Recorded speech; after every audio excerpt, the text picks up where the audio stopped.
죄의 본질. 이러므로 한 사람으로 말미암아 죄가 세상에 들어오고 죄로 말미암아 사망이 왔나니 이와 같이 모든 사람이 죄를 지었으므로 사망이 모든 사람에게 이르렀느니라. 로마서 5장 12절. 내가 하나님 앞에 무릎 꿇게 된 것은 스베덴 보리의 천국과 지옥이란 책을 읽고 나서입니다. 그 책엔 천국과 지옥에 대해 너무 상세하게 나와 있었고 젊은 시절 의구심 투성이었던 성경의 내용이 하나하나씩 이해되기 시작했습니다. 교인 중에 한 사람이 내가 가졌던 의문의 질문을 했습니다. 하나님을 모르던 시절의 사람들은 죽으면 지옥 가는 거냐고? 우리는 죽어보지 않아 정말 천국이 있는 것인지 아님 지옥이 존재하는 것인지 잘 모릅니다.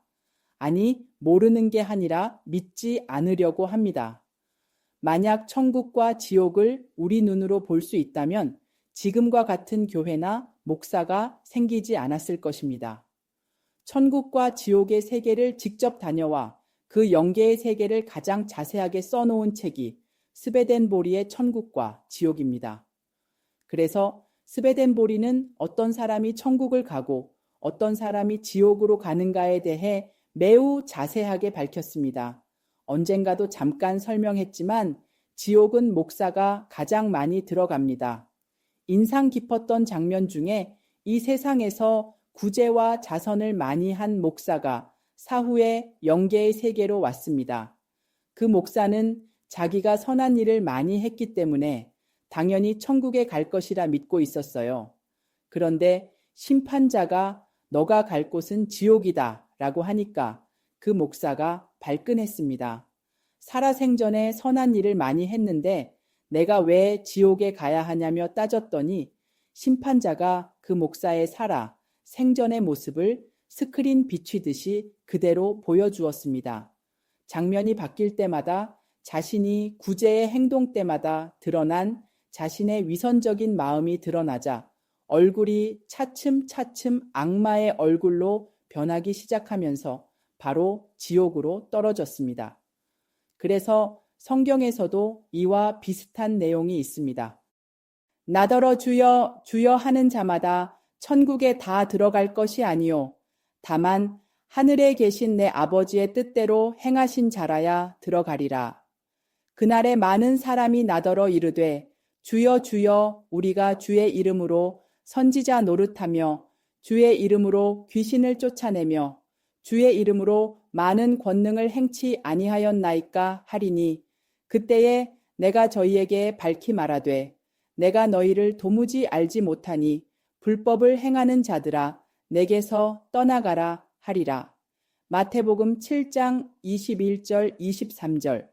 목사야말로 기회가 있으면 천국과 지옥이란 책을 읽어봤으면 합니다. 특히 사역자는 반드시 읽어봐야 하는 책입니다. 그래야 하나님이 무서워 복음을 올바로 전할 수 있게 됩니다. 그러나 그 책이 매우 어렵게 나와 이해하는데 조금 어려울 수가 있습니다. 그렇다면 천국 가는 사람은 어떤 사람들이 가느냐 하면 본래의 속성대로 살아가는 사람들이고 지옥 가는 사람은 앞서의 목사와 같이 위선적으로 산 사람들입니다. 인간의 본래의 모습이란 바로 죄를 짓기 전에 아담의 모습으로 하나님을 닮은 성품입니다.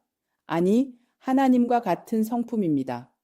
하나님의 성품을 닮은 사람은 천국 가고 그 반대의 삶을 산 사람들은 지옥 갑니다. 최초의 인간인 아담이 바로 하나님의 형상인 그 자체입니다. 그런데 오늘 본문의 내용처럼 이러므로 한 사람으로 말미암아 죄가 세상에 들어오고 해서 여기에서 한 사람은 바로 아담을 얘기합니다. 그렇다면 아담은 누구입니까?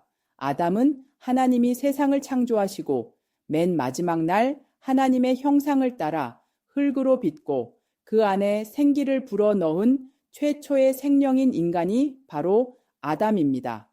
그리고 그에게 에덴 동산을 만들어 하나님과 함께 영원히 죽지 않고 살아갈 수 있는 최상의 낙원에서 최고의 복을 누리며 살았던 최초의 인간입니다. 죄를 짓기 전에 아담은 최고며 최상의 복을 누리고 있기 때문에 더 이상 바랄 것이 없는 존재였습니다. 그게 바로 하나님과 함께하는 하늘나라의 존재 특성이며 하나님의 본래의 속성입니다. 아담과 하와가 하나님의 말씀을 지키고 그 선악과만 따먹지 않았다면 우리는 사망을 모르고 하나님과 영생토록 에덴 동산에서 영원히 살았을 것입니다. 그런데 아담이 그만 사단인 뱀의 유혹에 넘어가 그 선악과를 따먹는 바람에 거기서부터 선악을 알게 되어 하나님과 분리된 삶을 살게 된 겁니다. 그 바람에 죄의 싹스로 우리에게 사망이 주어졌습니다. 여기서의 선악이란 바로 인간이 두 가지 마음을 가진 자가 되었다는 뜻입니다. 그래서 인간은 늘 두 가지 마음을 갖고 삽니다. 그 두 가지 마음을 갖고 사는 대표 주자가 바로 나입니다.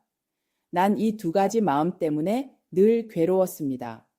오늘은 흉을 봤다가 내일은 그 흉본 마음 때문에 괴롭고 그래서 다시는 흉보지 말아야지 하다가도 또 다시 남을 미워하고 이런 모습이 하나님과 분리된 바로 죄악된 우리의 실체입니다. 인간은 늘 두 마음인데 오직 하나님만 한 분 하나님이고 한 마음입니다. 유독 인간만 두 마음을 가졌는데 이러한 두 마음이 바로 하나님과 분리된 죄의 본질입니다. 두 마음이 바로 하나님과 같은 한 마음으로 바뀌지 않으면 바로 지옥행입니다. 한 마음이란 하나님과 같은 마음인데 우리는 절대 하나님과 같은 마음을 갖고 살 수가 없습니다. 그 이래가 바로 구약 4000년 내내 인간의 죄악성을 선명하게 나타내셨고 말라기에서 그런 우리의 모습을 폭로시키고 나서 구약의 문을 닫아버렸습니다. 그리고 이 땅에 하나님이신 예수님이 육체를 입고 말씀으로 오셔서 은혜의 신약시대를 열었습니다. 예수님은 공생애 동안 어떻게 해야 천국에 가는가를 가장 낮은 자리에서 말씀으로 그대로 전하고 십자가에 매달리셨습니다. 누구 때문에 매달리셨냐 하면 하나님을 가장 잘 안다는 유대인과 바리새인들에 의해서였고 그리고 사흘 만에 부활하셨습니다. 예수 그리스도는 인간이 갖고 태어난 죄성을 모두 떠안고 즉 인간의 죄를 대신 담당하고 십자가에 매달리신 십자가 사건이야말로 인간의 죄를 대신 담당하신 하나님의 놀라운 은혜의 사랑입니다. 그렇다면 하나님께서는 왜 이 선악과를 만들어 인간에게 죄를 짓게 하셨는가? 인간은 죄를 짓지 않고는 살 수 없는 존재라는 걸 깨우치게 하기 위해서입니다.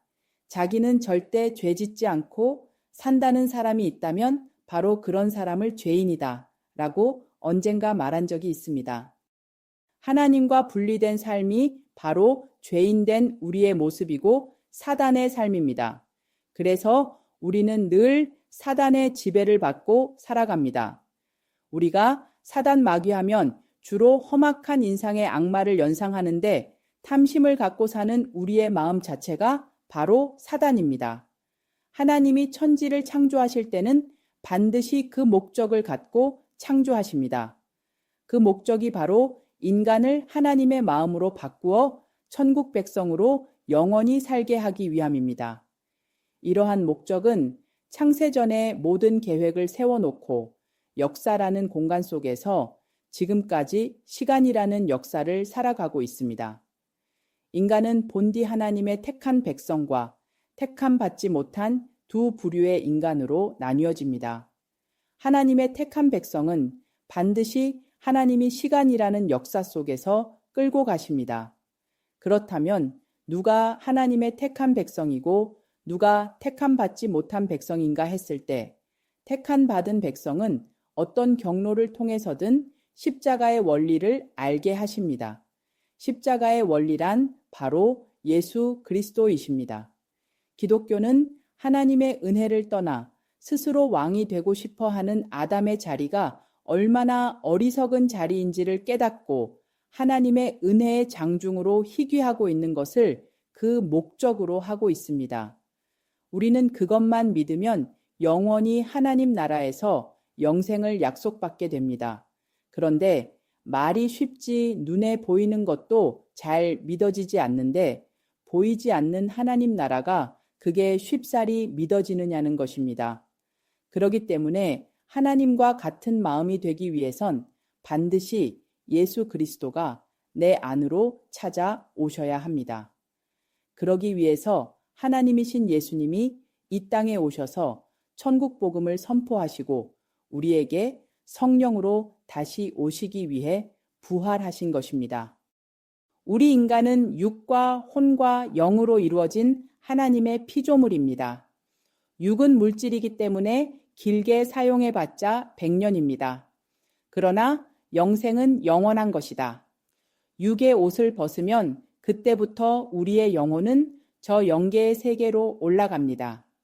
인간이 살아 한 행위대로 거기서 심판을 받게 되는데 구원받은 사람은, 즉 예수님의 마음으로 살아간 사람은 그리스도의 영에 의해 천국으로 향하고 구원받지 못한 사람은 지옥의 혼으로 떨어지게 됩니다. 그래서 저 영계의 세계가 바로 영혼인 겁니다. 그런데 그 영혼은 반드시 죽어야만 느끼는 것이 아니라 살아서도 느낄 수 있다는 점입니다. 따라서 혼은 우리의 사고나 생각을 말합니다. 혼은 또 다른 말로 하면 넋이라 한다. 그래서 우리가 흔히 혼이 나갔다, 넋이 빠졌다 라는 말을 자주 사용합니다. 인간이라면 누구나 다 혼이 있습니다. 혼은 짐승이나 생물한테는 없고 오직 인간에게만 있습니다. 그래서 짐승은 고통은 있어도 고뇌는 없습니다. 그러나 영은 아무한테나 있는 것이 아닙니다. 그건 예수 그리스도를 나의 구주로 삼는 사람들한테 하나님이 살아계심을 증거물로 세상 속에 살고 있는 우리에게 그리스도의 영을 마음속에 심어주는 겁니다. 그걸 바로 성령이라 합니다. 성령을 입은 자만이 천국 백성으로 거듭납니다. 이러한 성령의 임재는 인간이 살아있을 때만 가능한 것이지 죽으면 그것으로 끝입니다. 그렇다면 우리가 성령을 받았다는 것을 무엇으로 아는가? 실제적인 체험 안에서 그리스도나 성령이 믿는 자 안에서 하나님으로 계십니다. 내가 그리스도와 함께 십자가에 못 박혔나니 그런즉 이제는 내가 산 것이 아니요 오직 내 안에 그리스도께서 사신 것이라. 이제 내가 육체 가운데 사는 것은 나를 사랑하사 자기 몸을 버리신 하나님의 아들을 믿는 믿음 안에서 사는 것이라. 갈라디아서 2장 20절. 내가 있는데 내가 아니라 내 안에 예수 그리스도가 사시는 것이 믿어지면 그게 바로 구원으로 거듭남입니다. 나와 그리스도가 내 안에서 공존함으로 나는 신부가 되고 내 안에 사시는 그리스도는 신랑이 됩니다. 그렇기 때문에 거듭나기 전에 나는 마귀인 죄와 하나 된 나였습니다. 성령으로 거듭나기 전에 나는 마귀와 하나 된 나였기 때문에 마귀의 속성을 그대로 나를 통해서 내보냈습니다. 거듭나기 전의 사람은 마귀의 자식이요 마귀입니다.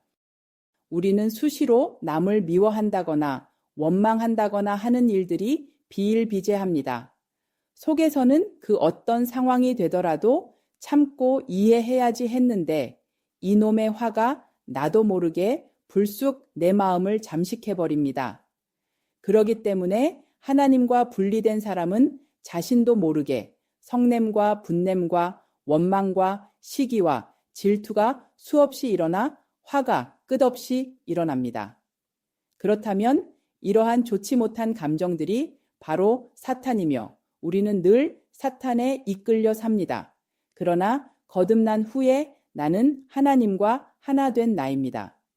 사람이 마귀가 되었다는 것은 사람의 영, 혼, 몸에 마귀의 생명으로 가득 차 그 사람이 움직일 때마다 마귀의 생명을 내놓는 마귀가 된 것 같이 거듭난 후에 사람은 거듭난 자의 영, 혼, 몸이 하나님의 생명인 하나님의 의가 가득 차기 때문에 이러한 사람이 움직이면 그 사람을 통해서 하나님의 의인 성령의 9가지 열매가 하나님의 것이면서도 그 사람의 것이 되어 자연스럽게 사랑, 희락, 화평, 오래 참은, 자비, 양선, 충성, 온유, 절제와 같은 하나님의 생명이 그 사람에게서 자연스레 흘러나옵니다. 성령 받은 그 마음 자체가 바로 하나님의 마음이기 때문에 억지로 노력해서 되는 것이 아니라 자연스럽게 자신 안에 넘쳐 흘러나는 사랑을 그 이웃들에게 그냥 흘러보내게 됩니다. 천국에 갈 줄 알았던 그 목사가 왜 지옥으로 떨어졌나 하면 하나님의 마음으로 선을 행한 것이 아니라 남을 의식하거나 혹은 하나님이 무서워 억지로 선한 행위를 했기 때문입니다. 그래서 스베덴보리는 남을 의식하고 행하는 위선적인 행위를 목사가 가장 많이 하기 때문에 지옥에 가장 많이 있다고 합니다. 그래서 율법의 행위에 사로잡힌 바리새인들을 보고 예수님도 독사의 새끼라고 욕을 하셨습니다. 하나님은 우리의 행위를 보지 않습니다.